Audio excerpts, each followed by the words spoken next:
문학 콘서트 더 좋은 수다를 시작하겠습니다. 이번 후 더 좋은 소설 54호입니다. 이번에 할 대상은요, 2020년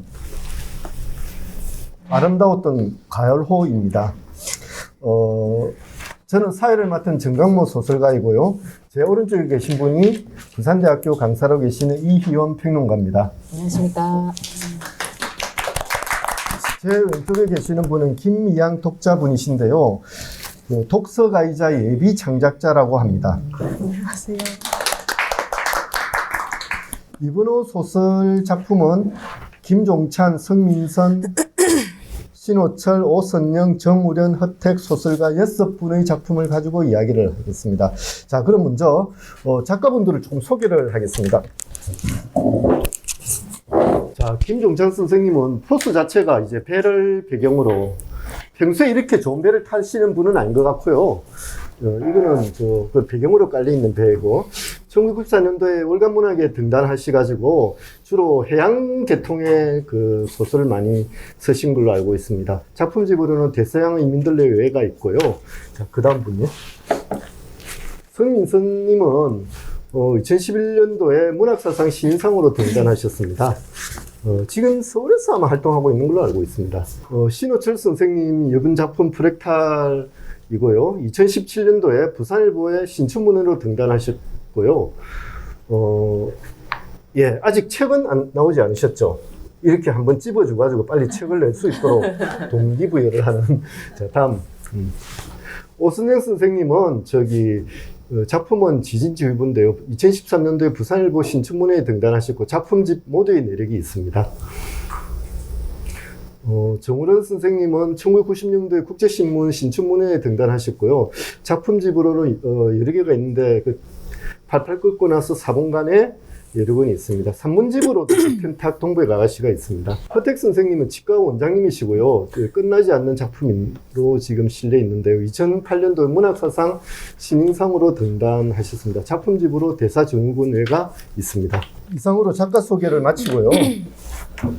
그러면 일단 순서대로 이걸 참석을 하지 않으셔도 작품들은 다 순서대로 하기 때문에 맨 첫 작품인 김종찬 선생님의 작품부터 시도록 하겠습니다. 김종찬 선생님 작품 이제 배멀미를 이제 한번 살펴보도록 하겠습니다. 어떻게 혹시 이은 선생님 어떻게 좀 보셨는지 뭐 간단하게 말씀을 한번. 저는 일단 여기에 나와 있는 6편의 작품들이 공통적으로 대단히 어떤 부조리한 그런 운명 앞에 서 있는 그런 인물들, 그런 부조리한 상황 속에 놓여있는 그런 사람들이 계속 이렇게 공통적으로 좀 그게 나오고 있다는 생각이 좀 많이 들었고, 그런 부조리라고 하는 것이 상당히 좀 이렇게 코로나19 우리가 지금 그냥 뜬금없이 맞닥뜨린, 갑자기 삶의 형태를 확 바꿔야 되는 이런 상황에 놓인 거랑, 그러한 게 작가들이 어떤 창작을 하는데 어떤 동력이 되지 않았나 이런 생각이 좀 들더라고요. 그래서 그런 부조리 앞에서 사람들이 어떤 조리를 만들려고 하는 그런 과정이 이 작품들 6편에 약간 공통적으로 있지 않나 하는 생각이 들더라고요. 그런 부분이 인상적으로 읽혔습니다, 전체적으로. 그래서 지금 이 김종찬 선생님의 작품도 역시 뜬금없이 성추행범으로 이제 몰리게 되는 이런 부분들을 이야기를 했었고, 이제 이런 상황에서 이제 이 선생님은 어떤 조리를 만들어 갈까라고 생각을 했을 때, 이제 종교 쪽에서 어떤 구원의 모습을 보여주고 계시던데, 그런 것이, 저는 오늘 이제 소설가 선생님들이 다 오시는 줄 알고 좀 여쭤보고 싶었거든요. 사실 저도 그러니까 한 분은 못 오시고 5분 정도는 오실 거라고 생각하고, 다 좀 질문들을 좀 이렇게 만들어 왔는데, 아무튼 제가 생각할 때 소설을 창작하는 것과 종교가 이렇게 같이 이렇게 갈 수 있는 게 분명히 이렇게 모순되고 충돌되는 부분이 분명히 있을 것 같은데, 여기서는 또 굉장히 또 구원으로서의 종교가 굉장히 이게 강조되어 있는 그런 느낌이 저는 이제 와닿았거든요. 그래서 이제 그런 부분 조금 이야기를 조금 나눠보고 싶다는 생각이 듭니다.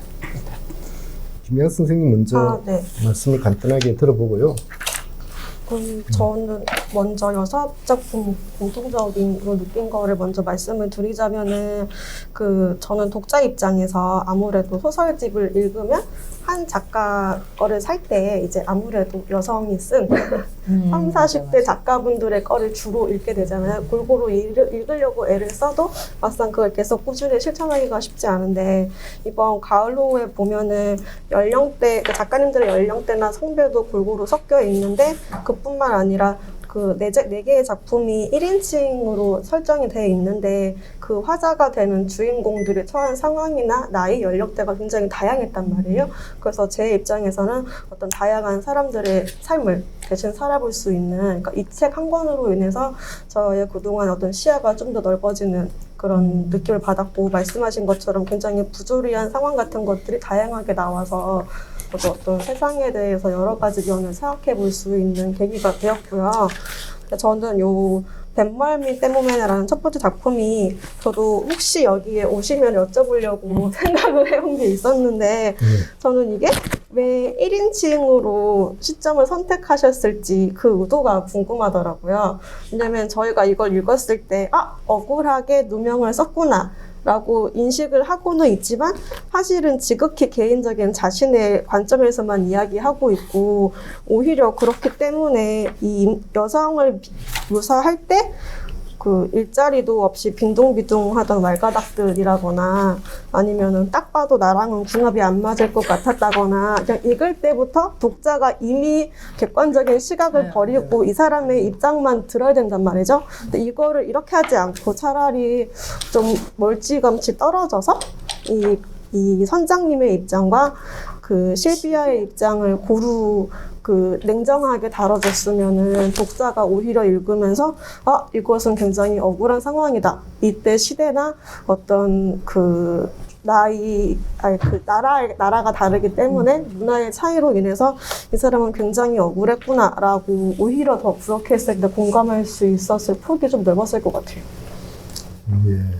이거 두 분이 한 분은 이제 부조리에서 조리로 넘어가는 과정을 찾기 위해서 종교 구원으로 이제 갔다는 부분에 좀 이제 초점을 맞춰주셨고요. 사실 소설가 분에게 그런 부분을 좀 물어보고 싶었다는 측면도 있는 것 같고, 또 우리 김미양 선생님은 실비아의 입장은 도대체 어떻게 되었을까? 그래서 이런 질문을 던질 수 있겠죠. 이 소설의 구성을 지금 현재는 나가 그냥 일방적으로 실비아를 비난하는 초점에 맞춰져 있는데, 실비아를 등장시켰어. 이렇게 쭉 앞부분 이야기하고, 실비아는 아마 우리 캡틴의 이야기를 여러분들은 충분히 봤겠지만 나로서는 너무나 억울한 점이 많다 어쩌고 저쩌고 해서 실비아 이야기도 사실 좀 들어볼 필요가 있었지 않겠냐, 이런 생각이 듭니다. 또 한편으로는 이 소설은 쭉 사건을 이제 전개를 하고 갑자기 다 끝나버려요. 그래서 이렇게 끝나서 34년 전의 이야기죠. 1986년도니까 를 소환을 해가지고 갑자기 쭉 사건을 진술을 하고 끝나버리는 무슨 의도가 있었을까, 이런 생각도 좀 들기도 했습니다. 혹시 읽어보신 분들 중에 좀 어떤 의문이나 어떤 생각이나 좀 말씀해 주셨으면 고맙겠습니다. 별 없으면 넘어가겠습니다. 네. 예. 우리 단호합니다. 자, 그는 지금 어디 있을까? 성민선님의 작품인데요. 저는 개인적으로 이 작품 정말 인상적으로 읽었습니다. 역시 우리 김미양 이제 독자님께서 먼저 좀 한번 말씀을 하시는 걸로. 예. 예, 저도 굉장히 인상 깊게 읽었고, 이런 어떤 약간 정치적인 문제가 얽혀 있어서 어떻게 설명해야 될지 모르겠지만, 어떤 정치적인 이념의 갈등이라거나 세대 간의 갈등이라거나 어떤 시위에 섰을 때 반대 입장에 처해 있는 사람들 간의 어떤 소통의 문제, 이런 거는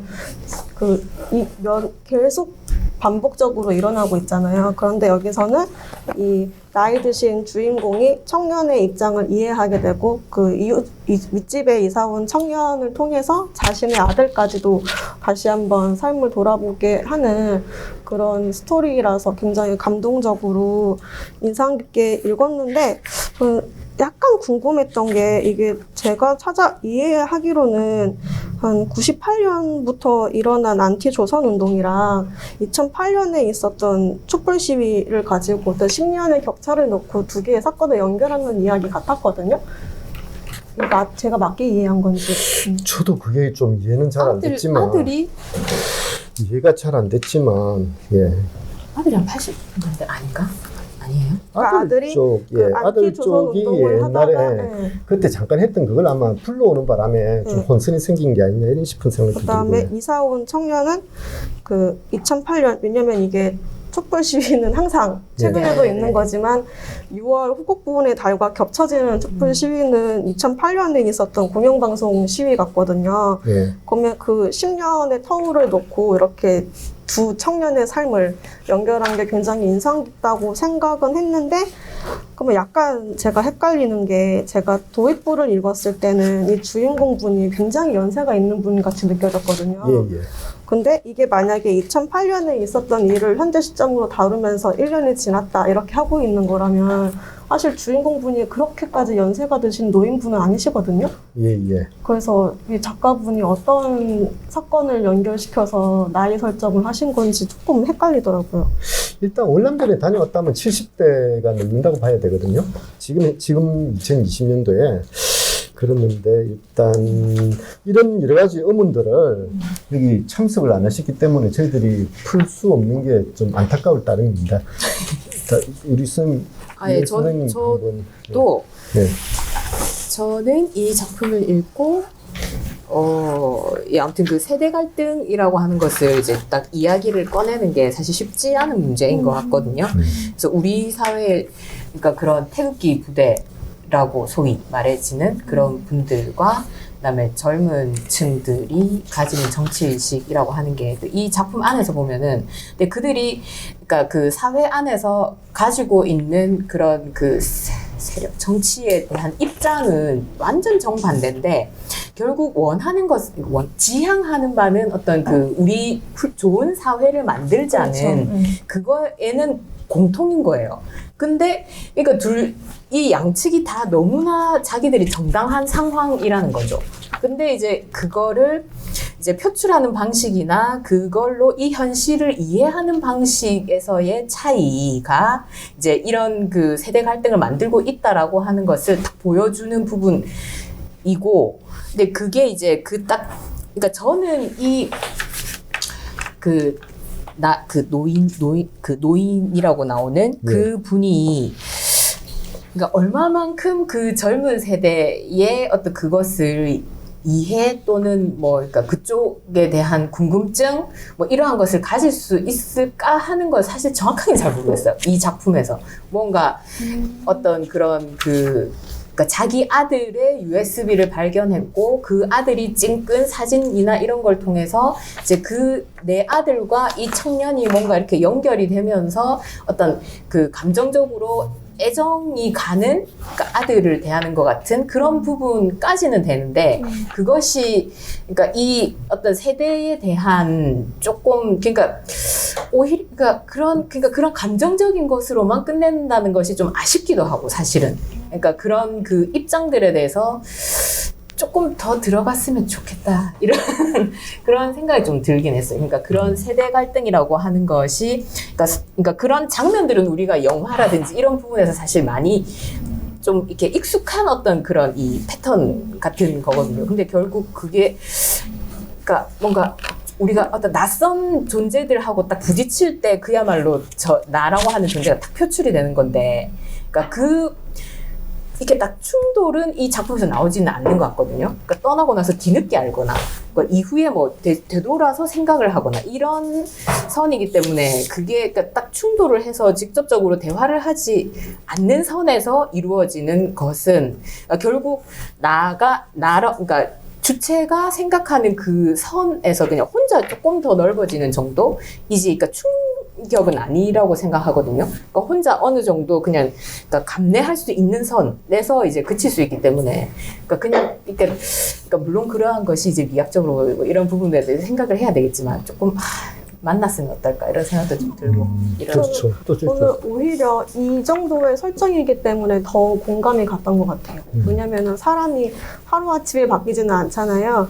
그래서 원래는 아들이 그냥 아들의 사인은 흔한 교통사고였다 이렇게 돼 있는데 그 시위대 사진을 USB에서 보다 보니까 아마 직감적으로 안 것 같아요. 이게 사인이 그냥 교통사고가 아니었을 수도 있구나. 근데 이것을 만약에 그냥 우연히 빈집에서 USB에 찾았으면은 조금 개연성이 떨어질 수도 있는데 마치 자신의 아들과 똑 닮은 듯한 요즘의 청년을 통해서 투영해서 보다 보니까 더 와닿았던 것 같고, 또 이 주인공이 얘기하기를 서두르지 않고 차근차근 설명하면 알아들을 수도 있겠지 이렇게 얘기하거든요. 그러니까 저는 이게 되게 솔직한 표현 같더라고요.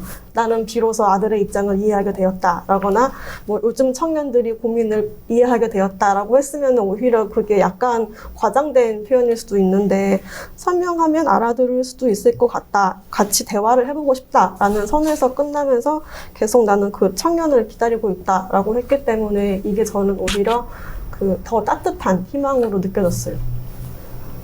예. 저 이 부분 조금만 더 이야기하고 이제 우리 같이 계신 분들 말씀하신다. 금방 직접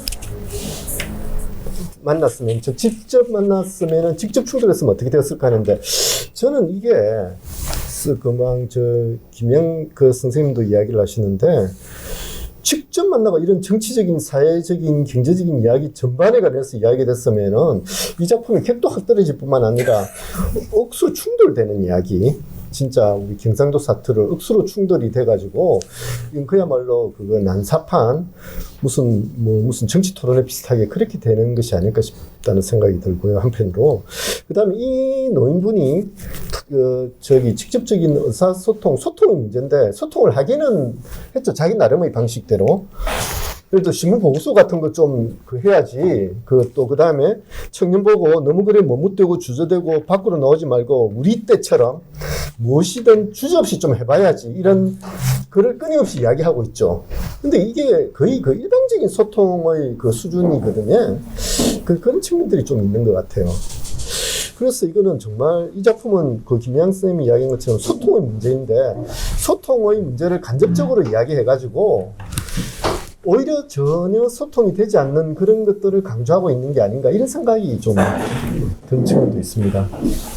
제가 어떤 난삽하게 만들 작품을 난삽하게 만들 그런 발언을 한 것 같은데 그러니까 저는 아무튼 그러니까 모르겠어요. 이거 그냥 저의 뭐 취향 뭐 어떤 그 작품 안에서 드러내어야 하는 그런 가치관 이런 부분에 대해서 그러니까 그냥 너무 그러니까 어떤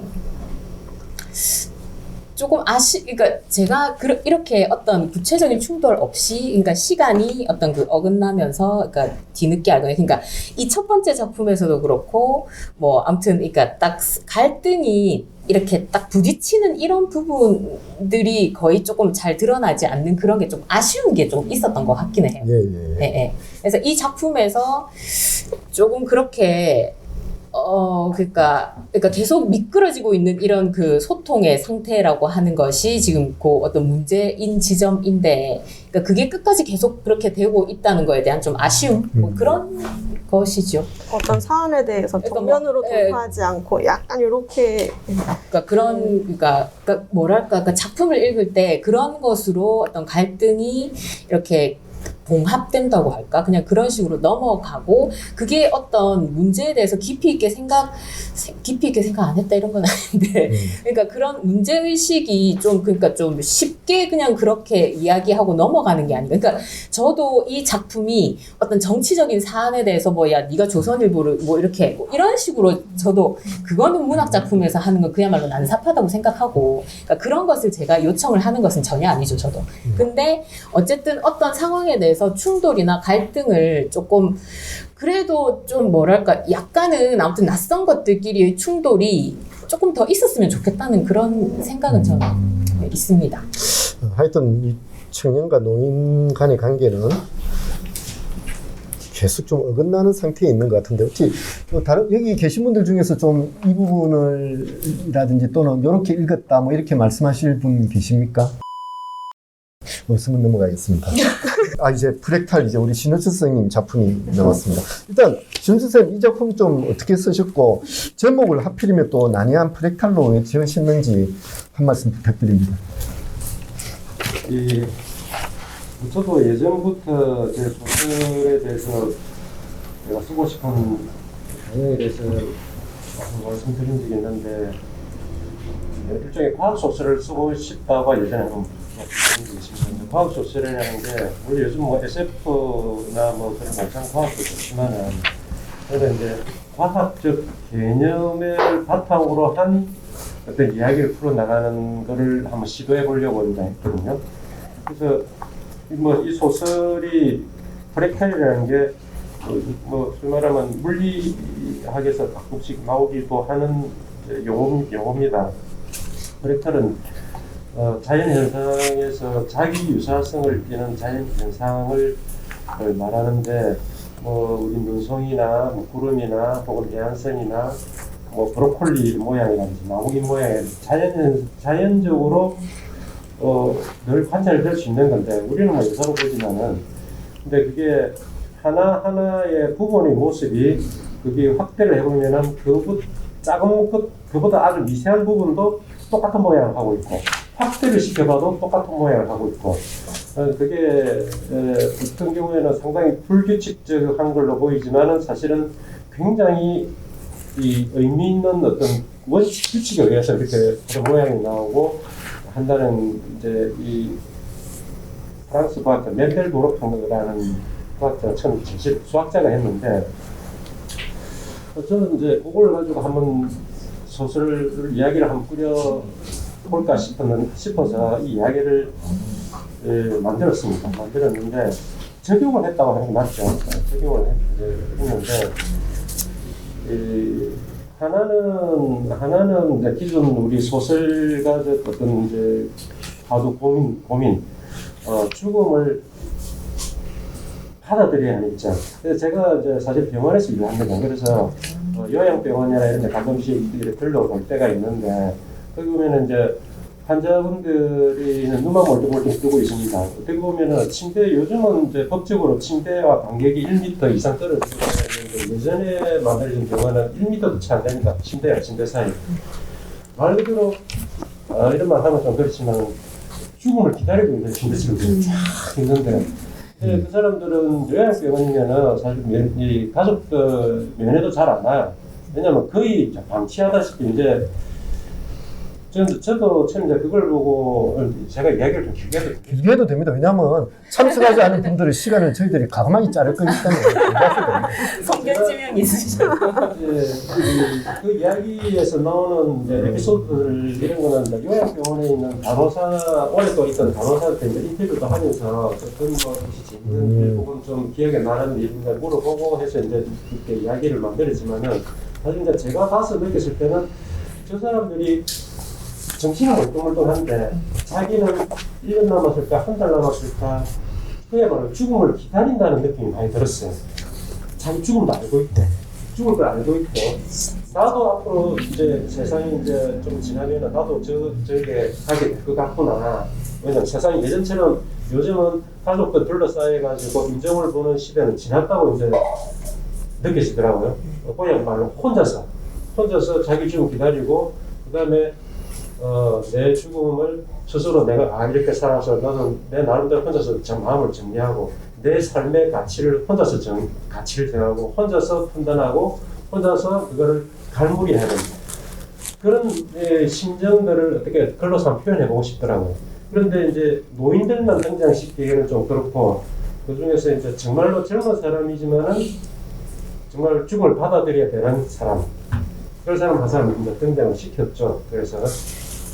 그래서 이 사람이 자기 죽음을 받아들이기 위해서 내가 살았던 삶과 내가 태어난 거에 대해서 어떤 목적이나 어떤 가치가 있을 텐데 이 허무하게 죽어야 되는 거 받아들일 수 있느냐 없느냐 그런 고민을 하는 어떤 이야기들을 다른 사람들과 한번 공유해보고 싶어서 이야기를 풀어나갔던 겁니다. 근데 이제 그 프랙탈이라는 개념이 뭐냐면은 짧은 순간이지만은 내가 요만치 살았지만은 사실은 전체 다 사는 거랑 마찬가지라는 제 나름의 그 이론의 부분을 살았지만은 또 그걸 이야기해서 우리 사람이 미완성에서 완성으로 가는 게 아니라 한편으로는 태어나자마자 일부분은 벌써 완성되어 있는데 그 완성된 걸 어떻게 만들어 나가고 어떻게 그런 식으로 볼 수도 있겠다. 그런 생각에서 제목을 프랙탈이라고 그런 의미로 했는데 실제로 소설에서는 프랙탈과 전혀 관계 없어 보일 수도 있습니다. 하지만 저는 그런 개념으로 생각을 하고 써내려갔습니다. 그래서 그렇게 이해해주면 감사하지만은 일단은 저는 그렇게 썼습니다. 저는 프랙탈을 여기서 죽음이 나오는 한 풍경인데 죽음을 향하는 풍경 하나인데 사실은 이게 대한민국 5천만 국민 전 세계 75억 인간이 비슷한 경로를 가는 죽음의 한 모습이겠다. 그래서 저는 프랙탈로 좀 이해한 부분도 있습니다. 쌤은 좀 어떻게 보셨습니까? 이 작품 저는 다, 그런 생각이 아니 제목만 아니고 작품 전체에 대해서 한번 인상도 이야기하고 뭐 작가분 앞에 계시니까 뭐 궁금한 거 이제 처음부터 제 이야기를 해버리면 이 앞에 이야기하는 게 어떻게 보면 아니 그렇게 미천이 짧으시면 안 되죠. 또 계속 나오는 게 있을 겁니다. 저는 아무튼 이 작품 진짜 대단히 뭔가 이렇게 감동이 확 감동 의미심장하게. 진짜 네, 아무튼 그래서 그러니까 그런 저는 이제 이 작품에서 그 말년의 양식, 그러니까 이 사람이 이제 그 늙음을 이제 내가 이제 늙었을 때 그 이제 모든 것이 이제 다 없어지는 그런 그러니까 잃는 것만 남은 거고, 그러니까 뭐 죽는 것만 남은 상태이기 때문에 가장 오히려 자유스러울 수 있는 그런 상태에서 이제 살아가는 삶의 매 순간들을 사실 어쩌면 가장 생생하게 느낄 수, 그러니까 이제 언제 끝날지 모르니까 한계가 있기 때문에. 그러니까 지금 우리는 막 이것도 해야 되고 저것도 해야 돼서 이것도 참고 저것도 참고 막 사람들이 내일 어떻게 볼까 이런 거에 이제 완전히 이렇게 둘러싸여서 이제 사회적인 가면을 쓰고 살아야 되는 그런 모습인데, 그러니까 이 작품에서 나오는 인물들은 그러니까 우리가 생각하는 그러니까 보통 소위 그러니까 그 나이에 해야 한다라고 또는 원한다라고 하는 모든 삶의 형태들을 누릴 수 없는 상태이면서 근데 그렇기 때문에 어쩌면 대단히 소중하게 그러니까 아주 그 매 순간들에 그러니까 보통 사람은 잊고 있는 것을 가장 이렇게 민감하게 오히려 더 감각할 수 있는 상황이구나라는 생각이 좀 들더라고요. 그러면서 뭔가 저는 막 코로나19 이런 상황에 제가 이미 이 작품들 6편에서 그런 거에 대해서 좀 이렇게 생각이 들고 있어서인지도 모르겠고, 그래서 우리가 막 지금 이렇게 전염병이 돌고 있는 상태고 이제 어떠한 순간에 저희가 뭐 어떻게 될지 알 수 없는, 그러니까 지금 대단히 그러니까 삶이 굉장히 제약적이 되어 있고 뭔가 막 되게 힘든 상황이다라고 할 수 있는데 또 이것이 어떻게 보면 이 작품을 읽으니까 제가 그런 생각이 들더라고요. 이 순간이기 때문에 어쩌면 가장 나에게 충실할 수 있는 순간일 수도 있겠다. 그러니까 뭔가 포기해야 되고 없어지는 것만 남은 이런 것을 상상할 수 있는 상태이기 때문에 이제 그러한 상황에서 이렇게 우리가 느낄 수 있는 가장 어떤 그 생생한 생의 어떤 그런 순간들이 지금일 수 있겠다는 생각이 들더라고요. 이런 답답한 상황. 그래서 그게 뭔가 이 인생 전체를 약간 조금 관조하게 하는 그런 면이 전 좀 느껴져가지고 대단히 인상적으로 읽었습니다.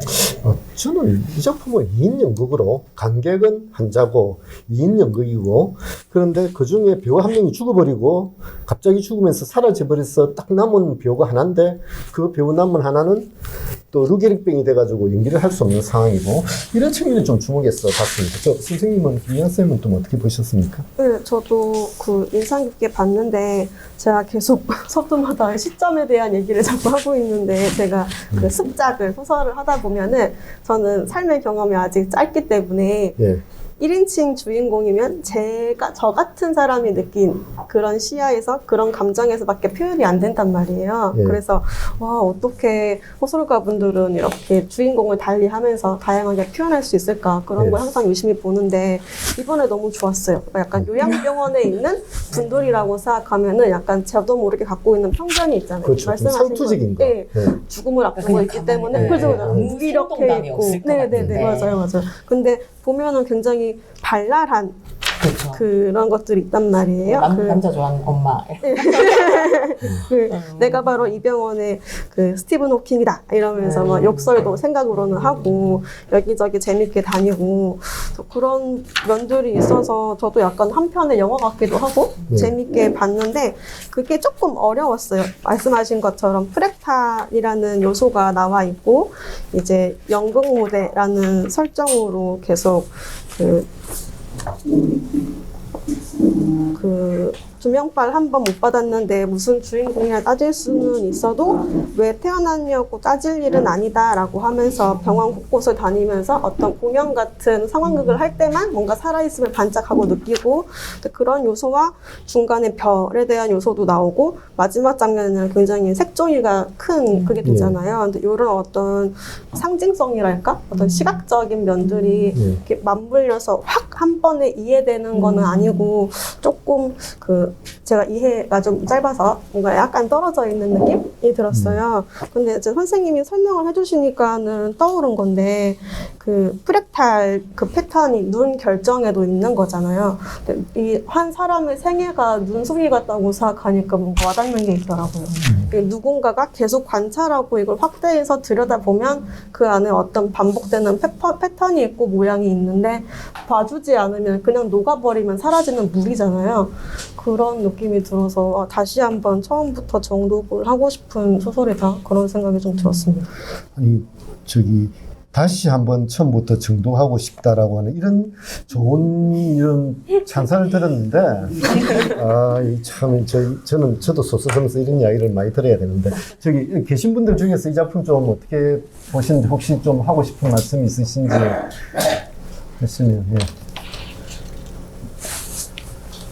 별로 없어요. 없으면 우리 세 사람이서 또 이야기를 조금 더 진행을 해보겠습니다.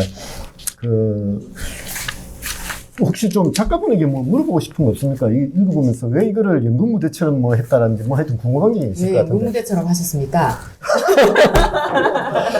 대신 질문해드릴게요.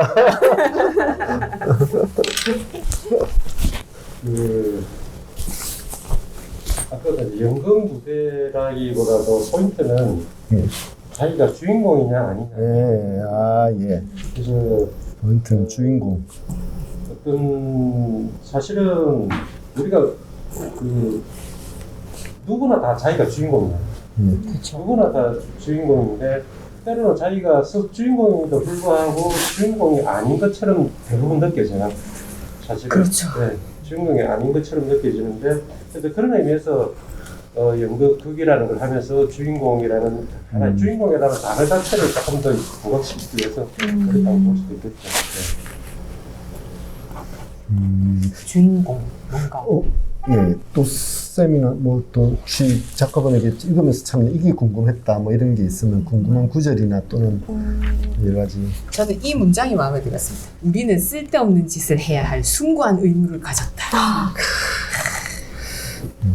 이 뭔가 제가 지금 해야 될 게 많은 상태라서 이게 또 와닿는지 잘 모르겠는데. 그러면 저는 흥행에 실패해도 작품성 좋은 거 많잖아? 이 구절이 좋았어요. 제가 요즘 주인공이 스포트라이트를 못 받는 신분이기 때문에 아니 뭔가 두 분 다가 지금 뭔가 자신의 처지에 오버랩 시켜가지고 나 투사가 되거든요. 영들이. 근데 약간 이 작품에서 벗어난 질문일 수도 있는데 아까 그 과학적인 개념 같은 것들을 적용한 소설을 쓰고 싶다고 선생님 말씀해 주셨잖아요. 그럼 이번에 쓰신 프랙탈 말고 구상 중인 다른 작품이 있는지. 근데 이제 기존 쓴 것도 제목은 다 과학적이에요. 과학적인 내용은 보는 사람마다 다르게 느껴질 수 있지만은 제가 쓴 거에 엔트로피 증가의 법칙이라든지 이런 식으로 쓴 거는 좀 있습니다. 있고 저는 이런 말 드려도 될지는 모르겠지만은 김초엽 씨가 본격적으로 SF를 쓰시더라고요. 그래서 저는 그전에는 SF로 이제 제가 공상과학 쪽 그런 식의 이야기보다는 지금 현재의 이야기, 우리 현실의 이야기를 쓰되 과학적 개념을 넣어서 짬뽕시킨 걸 쓰려고 이렇게 좀 고집을 했었는데 나도 이제 그런 걸 한번 써봐야 되겠다.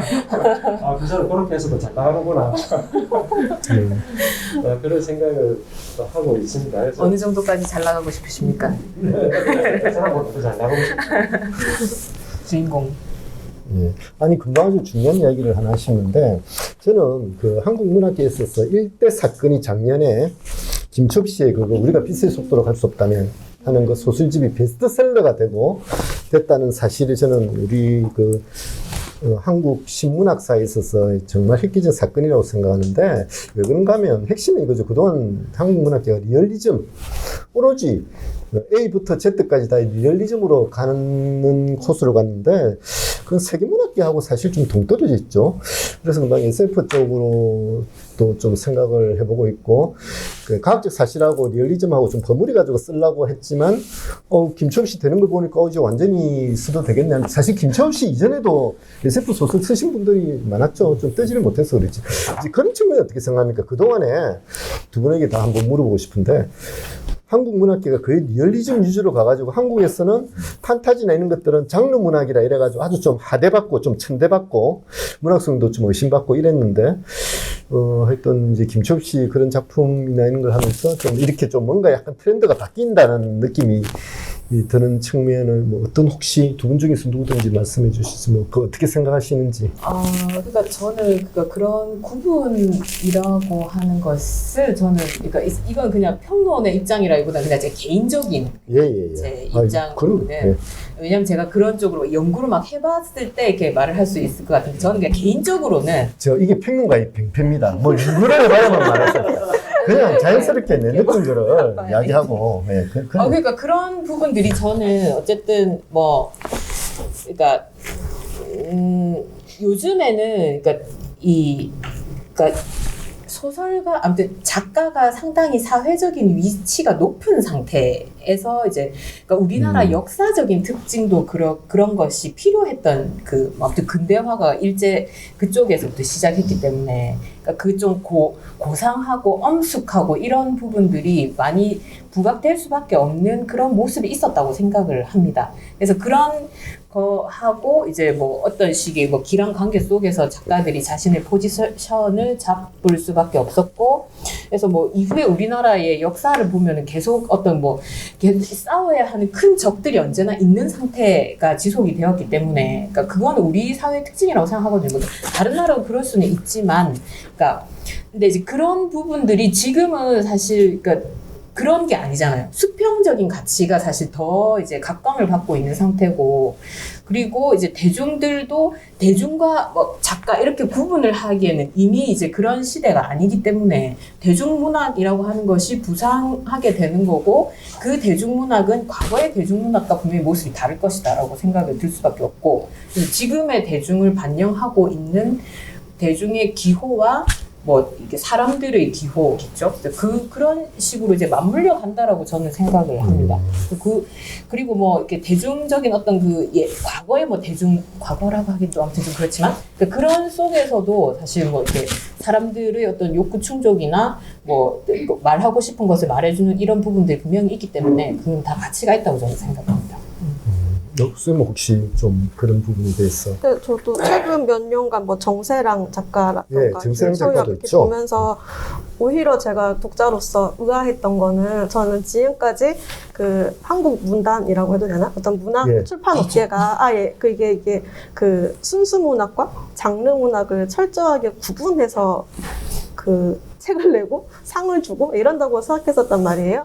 그래서 나는 만약에 내가 작가가 된다면 나는 순수 문학만 쓰는 사람이 되어야 되나? 장르 문학을 쓰는 사람이 되어야 되나? 이런 혼란도 있고 그런 거랑 그런 거랑 어떤 경계 없이 독자들은 취향에 맞게 선택할 수 있지만은 보이지 않는 경계가 굉장히 견고하게 있다고 생각했단 말이에요. 근데 오히려 그것과 반대로 최근에는 여성 작가분들이 특히 SF 쪽으로 활발하게 작품을 내고 있어서 굉장히 신기한 현상이다. 이것이 뭘까? 저도 굉장히 궁금했었어요. 근데 보다 보니까 아까 선생님 처음에 말씀해 주셨지만은 어떤 사회가 굉장히 부조리할 때 이 부조리한 상황을 바꿔나가는 게 실제 이 현실이 굉장히 녹록지 않으니까 여기서 다 100% 발산할 수 없는 이야기들을 가상의 세계를 통해서 구현하는 것 같은 느낌이 좀 들더라고요. 그래서 제가 몇 년 전에 독재자라는 SF 앤솔로지를 굉장히 인상 깊게 봤는데 예. 독재 정권을 풍자한 SF라서 굉장히 신랄하더라고요. 그래가지고 혹시 어떤 작가인지 독재자였어요? 그게 막 여러 명이 섞여 있었는데 그 인터넷에서 한 책입니까? 네, 책이 있어요. 아, 독재자. 네, 예. 책이 있는데 근데 그게 절판됐더라고요. 그때까지만 해도 SF 장르가 이렇게 대중적으로 많이 팔린다기보다 소수분들이 좋아하는 거였던 것 같아요.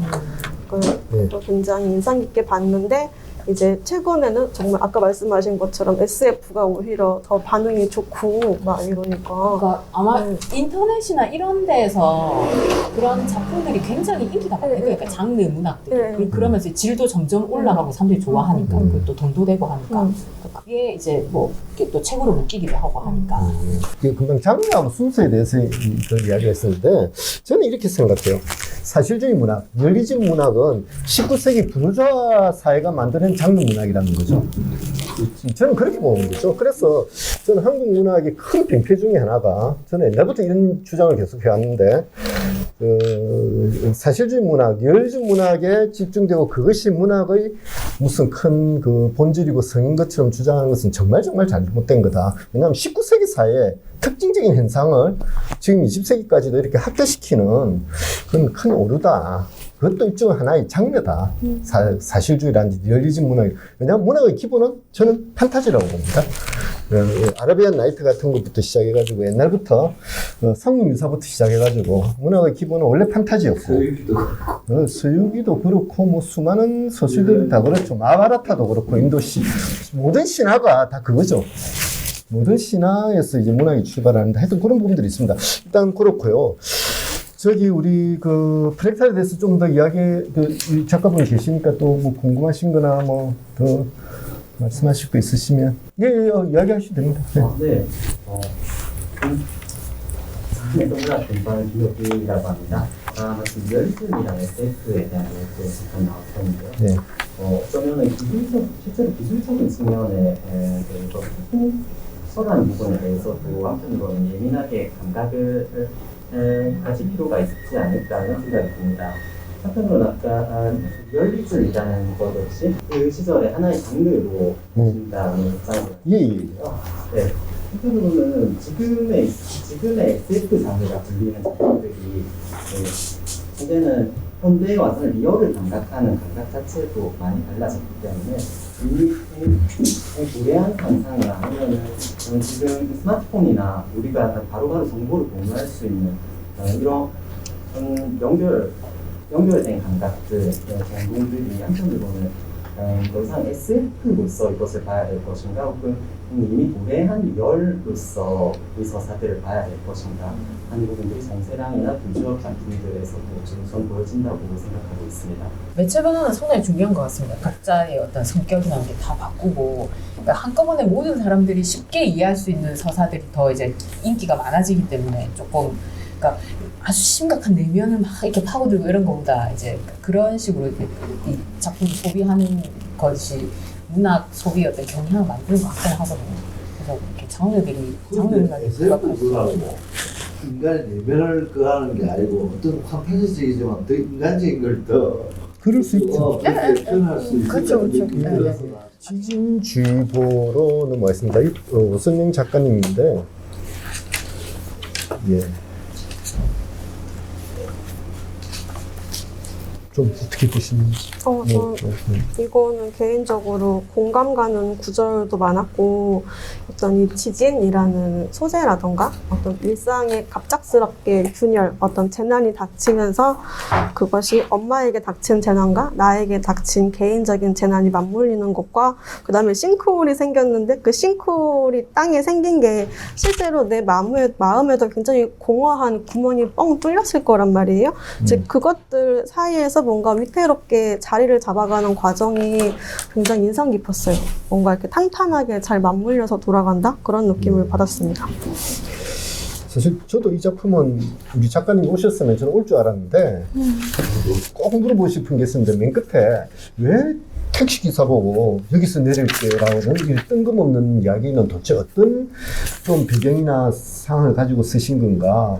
그런 이야기가 맨 끝에 보면 딱 중요한 이야기가 나오거든요. 택시 기사 보고 여기서 내릴게요. 주인공이 106쪽에 나오는데 그러고 나서 지금은 어디로든 가야만 했다 이렇게 되는 부분은 뭐 좀 금방 잘 이해가 안 돼가지고 좀 작가분을 꼭 물어보고 싶은 부분이 있습니다. 저는 또 작품 어떻게 보고 저는 그 택시에서 내리는 부분이 예. 그러니까 이 지금 오선영 작가가 이 작품에서 그 이렇게 형상화 해놓은 싱크홀이 예. 이제 싱크홀에 그러니까 이걸 이게 전부 다 주도면밀하게 얽혀 있다라는 생각이 들었었는데 예. 그 싱크홀에 이제 그 시멘트로 뭔가를 메우잖아요. 메우고 나서 이 여자가 나인가요? 여자가 하는 행동이 그 싱크홀 위를 있어 발을 구부는 그래서 나죠. 그 이게 자국이 나게 하는 그런 부분인데, 그러니까 뭐랄까, 그러니까 남자친구하고 헤어진 부분에서도 그러니까 자기를 그렇게 사랑해주고 너무나 소중하던 승민이가 나에게 우리 이제 그만 만나라고 이야기를 하는 거는 정말 엄청난 이유가 있어서 그렇게 얘기를 했을 것이다라고 생각을 했는데 서사가 진행되면 그게 아닌 게 드러나잖아요. 내가 잘못했다. 우리 다시 사귀자. 이렇게 된단 말이죠. 그러니까 이런 어떤 부조리함을 이제 그냥 온몸으로 느껴야 되는 상황이 된 거죠. 어머니의 죽음도 그렇고. 그래서 그러한 것이 그러니까 이미 삶에서 어떤 불안을 자기 삶으로 이제 가져와 버린 상태가 되고만. 그러니까 저는 이거를 읽으면서 뭘 느꼈냐면 그 루카치가 그 이야기 하잖아요. 밤하늘의 별을 잃은 근대인들. 그러니까 그런 것처럼 이제 이 근대인이 밤하늘의 별을 잃었다면 이제 현대인은 바닥도 잃었다. 이런 그런 느낌으로 저는 와닿았거든요. 그래서 그거를 메웠을 때 거기를 동동 굴러보는 것은 그러니까 발이 이제 거기서 이제 자기가 싱크로 쑥 빠지지 않고 거기에 이제 서 있을 수 있다라고 하는 그 순간에 발 디디는 그 상태가 지금 이 사람의 심리라는 거죠. 그래서 그러니까 그게 빠지면 죽어서 이게 그 두려운 것이고 안 죽어도 언제나 그게 죽는 상태하고 직결되어 있다는 걸 아는 상태가 지금 이 여자가 지금 서 있는 상황이라는 거죠. 그래서 이제 안전한 목적지가 있는 택시를 탈 수가 없는 거예요. 이 사람은 이미 이제 그런 안전함하고는 이제 작별을 고한 상태. 그래서 이제 바닥도 없고 별도 없고 이런 이제 완전히 그러니까 안온 상태처럼 그러니까 이런 상태를 살아갈 수밖에 없구나라고 하는 걸 이 표현을 해주고 있는 것 같거든요. 그래서 이제 그나마 의미를 가지게 해줄 수 있는 것은 돈 정도 고작. 근데 이제 그게 뭐 택시를 계속 타고 있게 해주지는 못하는 거죠. 돈이 있다 해도. 아무튼 그런 어떤 완전히 그러니까 뭐랄까 진짜 부조리함 앞에 서 있는 그런 그러니까 부조리한 그런 그 상태를 보여주는 게 아닌가 생각이 들었을 거죠. 치징 같은 재난은 인간의 삶에 미치는 파괴력이 워낙 강하기 때문에 불가항력이라고 하죠. 불가항력이 그러면 벌어졌을 때 인간의 삶은 어떻게 되고 나는 뭐 또 어떻게 생각해야 되고 승민이와의 뭐 이별이 없어 큰 것 같이 보였지만 실제로는 이 엄청난 불가항력, 엄마가 죽는 불가항력 앞에서는 아무것도 아닌데 또 승민이는 또 뭐 또 돌아오고 뭐 이런 거죠. 하여튼 이 재난이라는 것을 어떻게 받아들여야 할까 이게 이제 소설의 기본적인 이제 정서로 보여진다. 한번 보시고 또 뭐 어떤 소감이나 이야기하실 분들 뭐나 좀 이렇게 뭐 말씀하실 거 있으시면 좀 잘 열심히 안 읽어보셨습니까?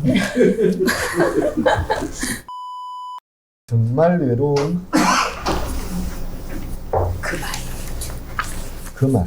선생님도 제일 또 뭐 적어오셨네요 많이. 예. 또 먼저 한번. 선생님 대단히 실존적으로 많이 써오신 것 같아요. 실존적으로. 실존. 저는 이 작품에서 이게 대단히 인상적이었어요. 위작 전시회. 이게 실제로 있을 수 있는 것인지. 그러니까 이 작품 안에 이중섭의 작품을 위작해가지고 이걸 전시회로 하자. 뭐 이런 식의 아이디어를 이제 그 약간 사기꾼 같은 인물이 이제 그걸 하잖아요. 천종만이. 천종만 천자평이. 쓸 수 없어요. 근데 저는 이 설정 자체가 너무 놀라워가지고 이거 선생님이 이제 미술 이쪽을 조금 이렇게 그래서 이제 이런 게 실제로 있는 것인가? 실제로 위작 전시회 이런 게 한 번도 없었습니까? 그렇지. 실제로 그런 전시가 있을 수가 없죠. 없어요? 아니, 위작 전시가 어떻게 하겠어요? 근데 위작이 아니고 모작 그 비슷하게 그거 예를 들어서 광고 작품을 비슷하게 해가지고 하잖아요. 모사 작품을 모사 작품이죠. 전시는 한다기보다 그냥 모사는 할 수 있죠. 그래서 네. 갖고 있는 건 모르지만 그걸 전시한다고 해서 누가 보고 네. 뭐 이거 상당히 좀 윤리적으로 문제가 되는 거니까 그런 전시가 있을 수 없죠. 약간 이런 그거를 상상을 한 어떤 아이디어나 이런 게 궁금한. 위작 전시회를 왜 이런 거를 소설에 이렇게 넣게 그 안에서 네. 현실이 거의 없으니까. 예. 아, 그 궁금해서 어떻게 그렇게 아이디어를 내셨을까 이런. 그런 상상을 한번 해봤죠. 네, 아마 분명히 위작 우리 전시회가. 사회의 어떤 그런 모습이 분명히 이렇게 반영되어서 이제 그런 이런 상상이 됐을 거라고 저는 생각하거든요. 그런 부분이 되게 궁금했어요. 그래서 이런 아이디어 이거 뭐지? 이런. 그러면 또 다음 질문은 한 번 더 갔다가 이거는 작가님 계시니까 선생님 또 예.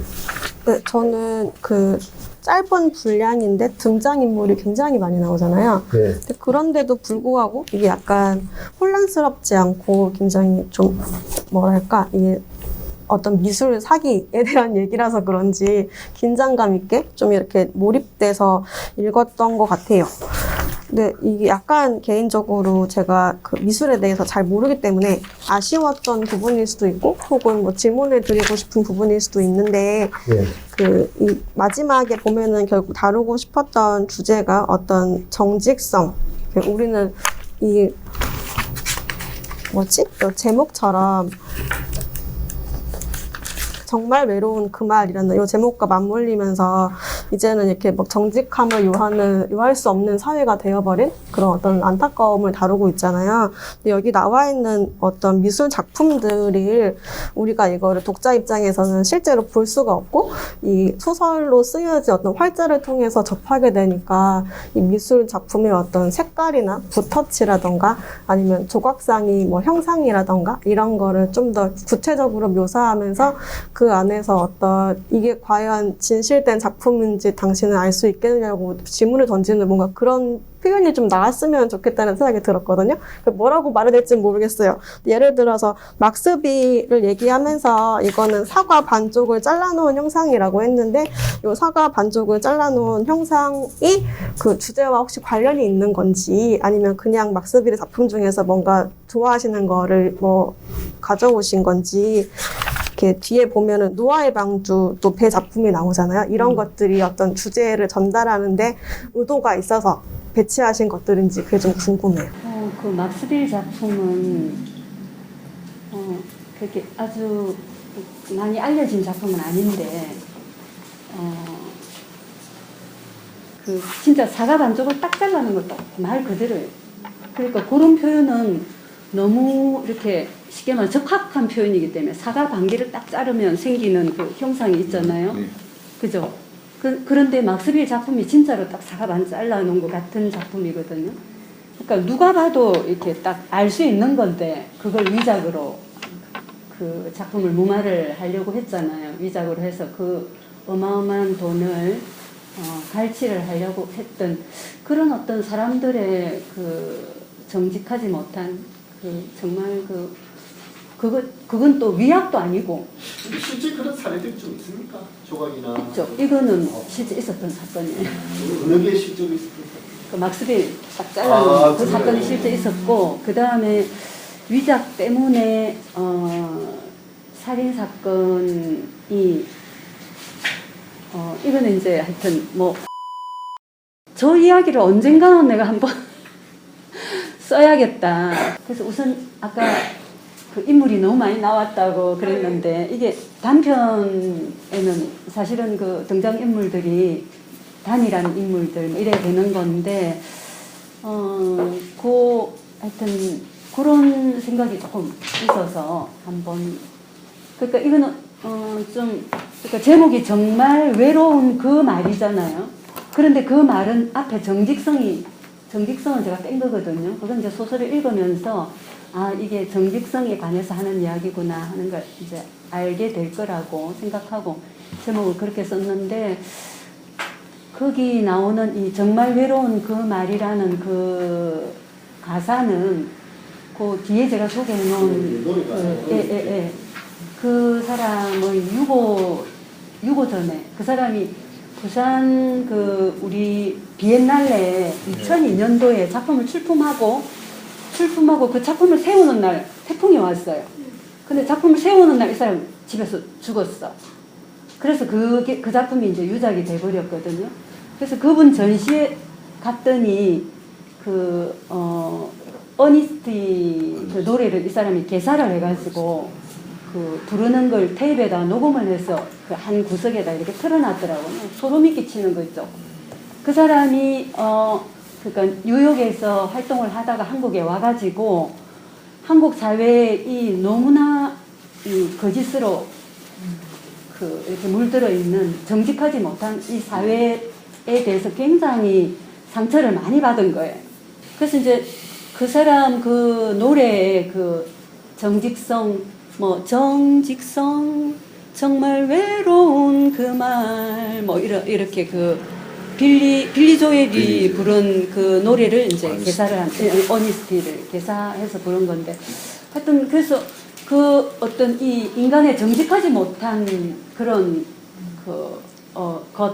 거기에 대해서 뭘 하나 이제 써보고 싶었어요. 저는 그 이 작품에서 왜 이렇게 죽음이 계속 많이 나오지 이런 생각을 좀 했었거든요. 되게 그러니까 강렬하게 계속 그러니까 계속 그 죽음이 나와서 근데 좀 설명을 드리니까 이해가 될 것 같아요.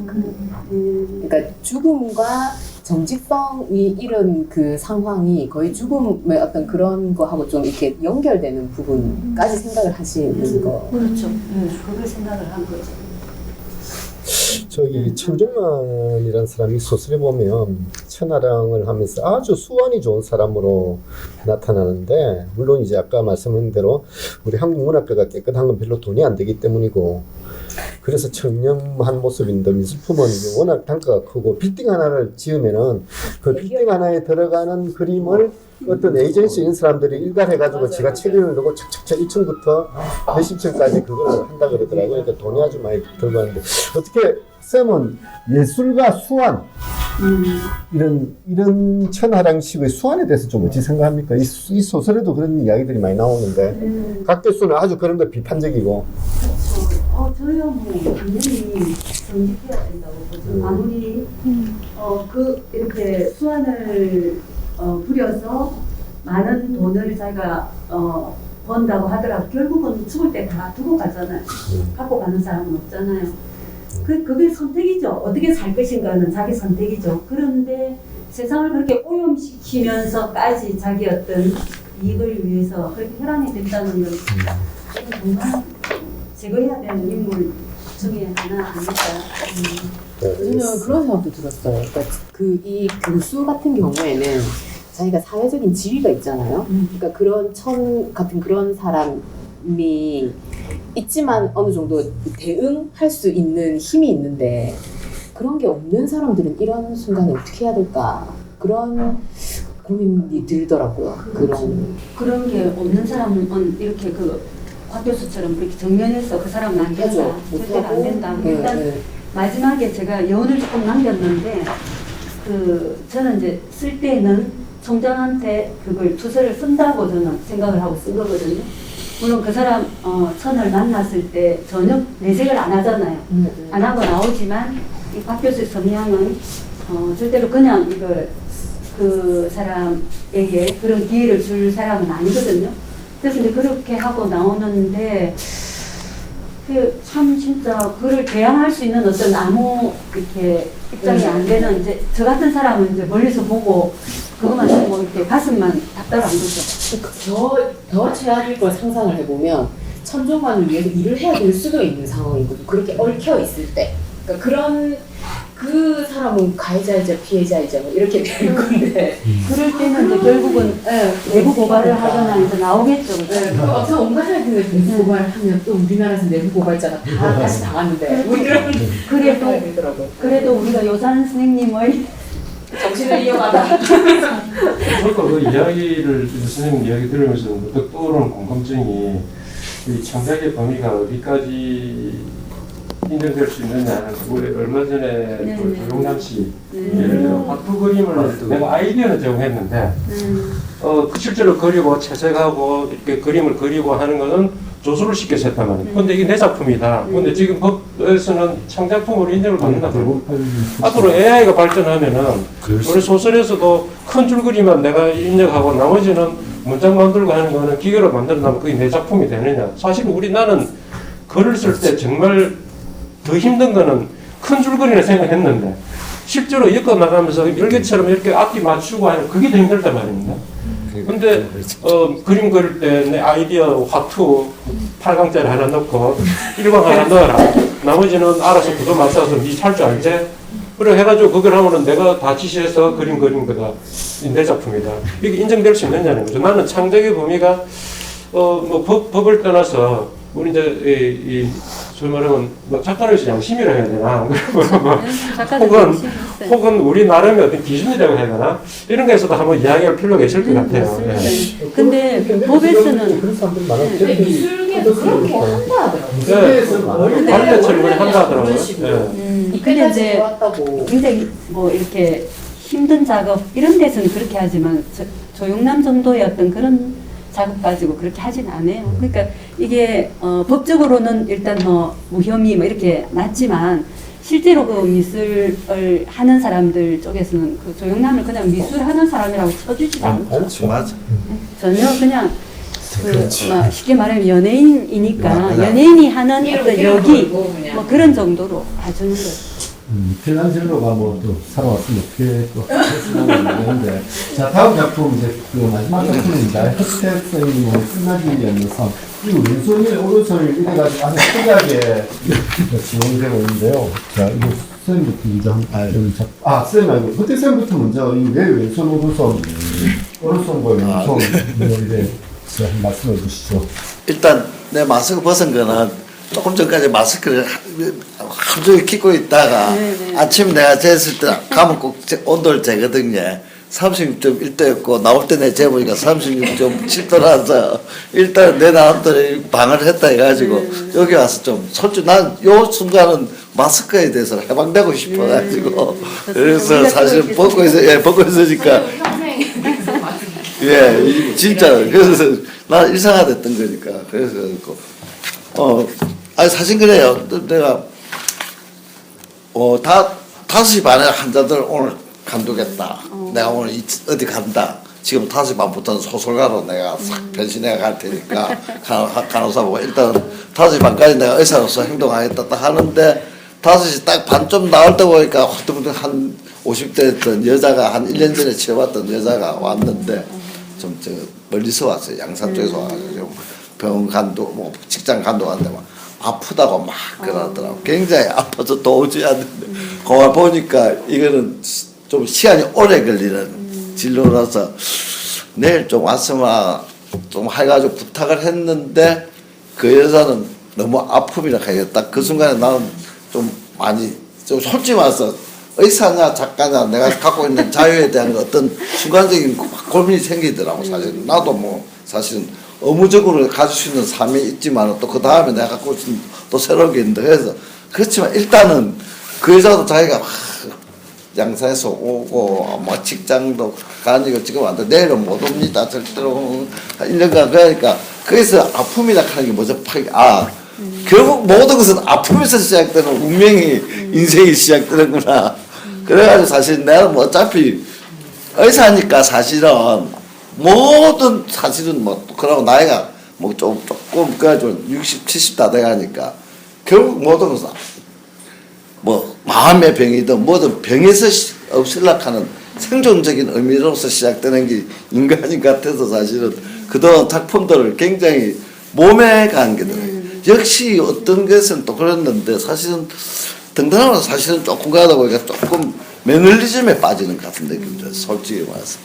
그래서 근본적인 몸에 대한 걸 더 깊게 가보자 해가지고 써보려고 애썼던 게 사실 이 작품이고, 근데 사실 이 작품 쓰고 나서 내가 굉장히 뭐 그래서 하고자 했던 게 추상적인 어른 동화식으로 한번 적어보자고 몸을 더 깊게. 그런데 이 몸이라든지 뭐 병이라든지 살아가는 게 근본적인 게 몸과 정신의 어떤 융화된 건데 보니까 깊게 들어가면 하나씩 깊게 들어가면서 이쪽도 아니고 저쪽도 아닐 수가 있기 때문에 동화식으로 풀어보려 했는데 그게 어떤 의미에서는 되게 조금 사실 이 작품 쓰면서는 역시 뭐 아픔이지 사람이. 그러니까 우리 근데 약간 내가 생각하고자 의도가 조금 많이 안 나왔기 때문에 조금 실망했던 작품이고 그리고 조금 이것저것 절필하고 싶은 생각이 들어요. 아 농담이 아니고 진짜 와나.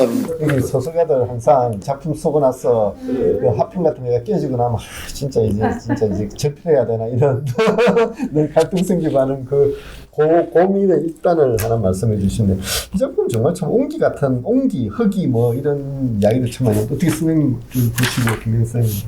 네, 일단 이 다른 작품들에 비해서 이거는 그 첫 시작부터가 되게 굉장히 색다르다 이런 느낌이 들잖아요. 네. 그 왼손, 오른손 서로 번갈아 가면서 이야기하는 것과 이게 그 주인공 일반적인 사람을 통한 이야기가 아니라 그 왼손과 오른손을 주인공으로 삼아서 한 것들도 흥미로웠고 제가 호택 선생님 치과 의사시라는 소문을 익히 전에 들은 적이 있는데 그래서 그런지 이런 뭐 펩신이라던가 뭐 신경 다발 이런 것들이 계속 나와가지고 이게 전 되게 재밌더라고요.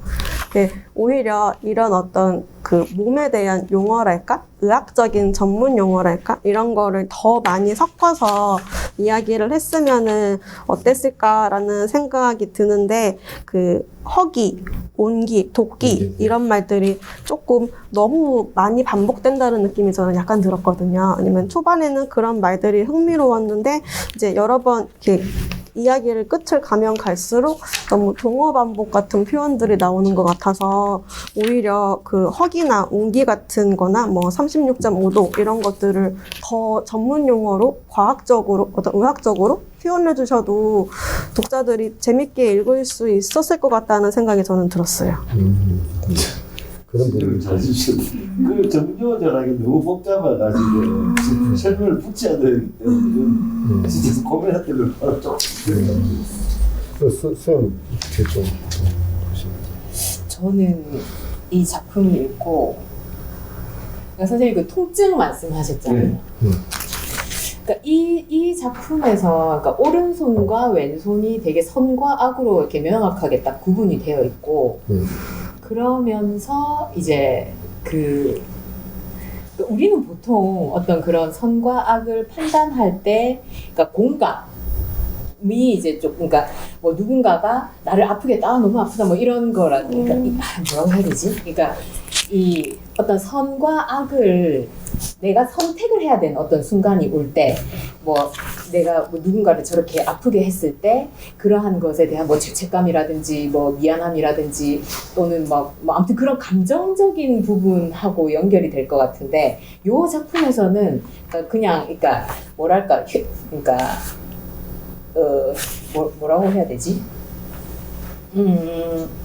아프기 때문에 그러니까 아프기 때문에 그렇게 하면 안 된다. 이런 걸로 이렇게 그게 다 그러니까 선악이 나누어지는 것 같거든요. 그러니까 뭐랄까 이게 선이 되는 이유가 막 이렇게 나오는 게 아니라 내가 악한 행동을 했을 때 난 아픈 거예요. 그 여자를 팍 공격을 했을 때 손가락이 물리고 이제 손이 썩었잖아요. 그래서 이제 자르게 되는 그 통증이 너무나 컸기 때문에 악한 행동을 안 된다라고 왼손이 계속 오른손한테 이야기를 하거든요.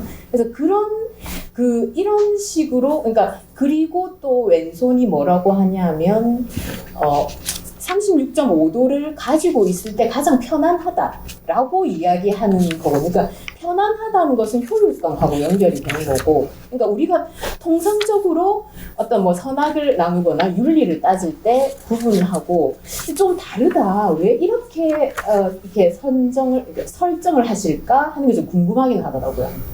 그런 부분. 사실은 나는 의사이기 때문에 요즘 어떤 인간을 하나의 형이학적인 거와 형이상학적인 건데 서로 이래 지금 나이가 70 들어가면서 보니까 이 몸과 정신이 서로 연관이 되는 걸 참 많이 느끼게 돼요. 쉽게 말해. 우리가 사람은 처음 태어났을 때 보면은 사람이 살면서 제일 중요한 거는 우리 딱 느낀 거는 온도가 중요해요. 지금 뭐 코로나 딱 나오니까 온도가 얼마나 중요하다 그런 느끼는데 그전에 사실 전혀 몰랐을 거예요. 그걸 모르고 너무 형이상적으로 가는데 그 온도에 대해서 일어나는 거는 몸일수는 형이 하악에서부터 시작되는 거거든요. 예. 그래서 그걸 조금 연관지게 가지고 이 오른쪽 왼발은 사실은 한 주인공보다 추상적인 우리 몸속에 있는 어떤 처음에 왜 우리가 이렇게 욕망적으로 그게 어떤 몸과 정신과 같이 연관되는 게 참 많더라고요. 예를 들어서 우울증이 걸렸을 때는 이빨이 굉장히 나빠지고, 예. 굉장히 그런 거예요. 그거는 의학적으로 나오는 거예요. 그러고 또 뭐냐면 우리가 기분이 굉장히 지금 막 우울증이 걸렸을 때 굉장히 그랬는데 또 굉장히 기쁠 때는 또 몸속에서 이상한 그 엔돌핀 같은 게 나와가지고 항암 치료가 되는 거예요. 그런 식으로 아주 그 순간적으로 그 스트레스 호르몬이라고 하는 게 있는데 어쨌든 굉장히 코르티졸 그게 굉장히 죽음으로 향하는 가장 몸의 기본적인 거예요. 예. 몸과 정신 두 개가 중요한데 따로 노는 것 같이 생각하는데 그는 굉장히 이렇게 연관이 돼 있어요. 예. 앞으로는 지금 보면 뭐 기온 문제, 뭐 온난화 문제라든지 여러 가지 뭐 그런 것도 사실 어떤 자연과의 어떤 그런 건데 한 번쯤은 사실은 바람을 한번 느낄 수 있으면은 그 바람 따라서 몸이 어떻게 변하는 거를 한번 1년 동안 자기가 딱 조사해 보면은 너무 재미좋다고. 자연에야 뭔가 그 몸 속에서 일어나는 정신과 이런 게 서로 되게 연관되는 것 같아가지고 한번 적어본 거예요. 저는 이 책에서 보니까 그 자궁에서 나오자 온기는 없었다. 바카스는 언제나 차다. 이거 완전 실존 조건을 이야기하는데 그러니까 섭씨 36.5도 체온 지키기. 이게 아주 강조를 이제 쭉 해나가면서 이제 그 왼손이 오른손과 계속 잔소리 하는 게 체온 지키라는 그 이야기죠. 온기를 지키라는 그런 이야기. 예. 어떻게 또, 예. 하여튼 그게 아마 그 선생님 말씀하신 거하고 다 연결되는데 또 금방 말씀하신 분에 더 이야기하실 거 없으십니까? 제가 뭔가 떠오른 이미지가 하나 있어요. 이가 안 좋다던데. 지금 뭐 이가 안 좋았어. 뭐. 저 어제 갑자기 이가 아프더라고요. 진짜? 나 지금 우울하거든요 요새. 우울해서 이가 아프나. 아무튼 그렇고 저는 이 작품 읽으면서 그러니까 손이 그러니까 되게 그러니까 되게 분열돼 있잖아요. 지금 한 사람의 몸일 건데 이 지금 형상화 해놓은 게. 그래서 두뇌도 있고, 근데 왼손과 오른손이 대화를 하고 있고, 그리고 왼손과 오른손이 두뇌의 말을 따라서 막 이렇게 이런 행동도 하고 저런 행동도 하고 막 이런 식으로 되어 있잖아요. 그래서 이 이미지가 약간 그거 느낌 드는 거예요. 토마스 홉스가 리바이어던이라고 한 책, 자연 상태는 만인에 대한 투쟁 상태다라고 한 아무튼 그 내용을 쓰는 그 사람이 리바이어던이라는 책을 썼는데 그 책 표지에 보면 이 사회라고 하는 것이 군주를 중심으로 해서 모든 인간들이 그러니까 그림이 어떠냐면 그러니까 사람이 이렇게 있잖아요. 그러면 여기가 이제 머리예요. 그러면 여기가 이제 최고 지위에 있는 사람이고 이게 이제 팔다리가 이렇게 있는 건데 여기 다 사람이 채워져 있어요. 그림이. 그러니까 모든 사람들이 다 모여가지고 한 사람을 딱 이루는 이런 그림인데, 그러니까 이 작품에서 보이는 왼손과 오른손과 막 이런 그게 이 리바이어던 그림을 딱 떠오르게 하더라고요. 그러니까 최고의 어떤 그 지도자를 중심으로 해가지고 이 사람들이 이제 거기서 자기의 역할들 사회 속에서 이제 그런 걸 하게 되는 그런 부분들. 그러니까 이거 상당히 이게 수직적인 어떤 그런 그 세계관을 보여주는 건데, 그러니까 그런 부분이 좀, 그러니까 이 작품을 읽으니까 이렇게 뭔가 이미지화해서, 그러니까 허대선생님 원래 이 작품 세계가 좀 이런 식의 어떤 그걸 흐름을 보이시잖아요. 그래서 이제 그런 걸로 해가지고 뭔가 선생님 굉장히 도덕적이시더라고요. 그래서 그렇게 하면 재밌겠다 이런 생각이 좀 들긴 들었었어요. 그러니까 이 작품을 읽으면서 느끼는 이미지.